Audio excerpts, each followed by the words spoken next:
मैं रवि हूं, एक छोटे से गांव का लड़का। गांव इतना छोटा था कि वहां बिजली भी हर वक्त नहीं आती थी।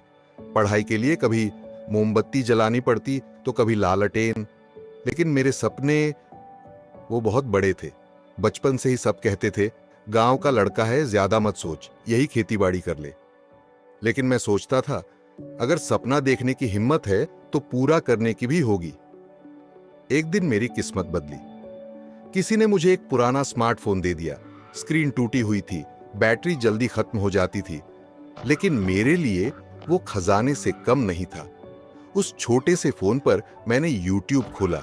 वहीं से मैंने इंग्लिश सीखना शुरू किया, कोडिंग सीखी और धीरे धीरे टेक्नोलॉजी की दुनिया समझने लगा।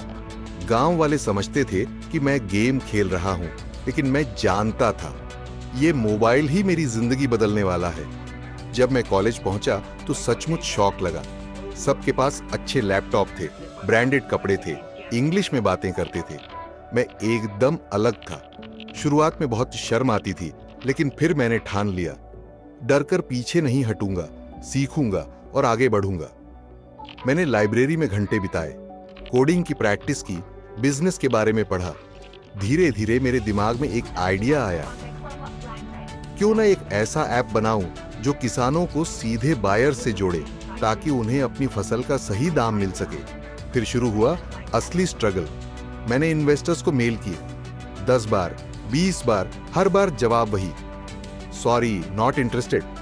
कभी कभी लगता था कि शायद सब सही कहते हैं, गांव का लड़का कुछ बड़ा नहीं कर सकता। लेकिन माँ की बातें याद आती, बेटा हार मत मानना, जीत उसी की होती है जो आखिरी तक कोशिश करता है। आखिर एक दिन मिरेकल हुआ। एक इन्वेस्टर ने कहा, मैं तुझ पर भरोसा करता हूं। थोड़ी सी फंडिंग मिली। मैंने अपने दोस्तों के साथ मिलकर स्टार्टअप शुरू किया। पैसे की कमी थी, रिसोर्स कम थे, लेकिन मेहनत पूरी थी। दिन रात कोडिंग, सर्वे और मार्केटिंग करता रहा। कई बार खाने तक की दिक्कत आई, लेकिन कभी हिम्मत नहीं हारी। धीरे धीरे फार्मर्स ने मेरा ऐप इस्तेमाल करना शुरू किया, बायर्स जुड़े और देखते देखते मेरा स्टार्टअप चल पड़ा। आज मेरा स्टार्टअप सिर्फ ही प्रॉफिट नहीं कमा रहा, बल्कि हजारों किसानों की मदद भी कर रहा है। सबसे बड़ी खुशी ये है कि मैंने अपने गांव में फ्री इंटरनेट सेंटर और एजुकेशन हब खोला है। अब गांव के बच्चे वही मुश्किलें नहीं झेलेंगे जो मैंने झेली थीं।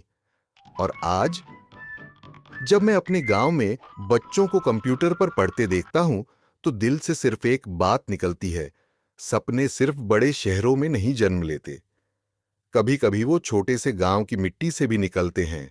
अगर आपके पास जुनून है तो हालात चाहे जैसे हों, आप अपनी कहानी खुद लिख सकते हैं।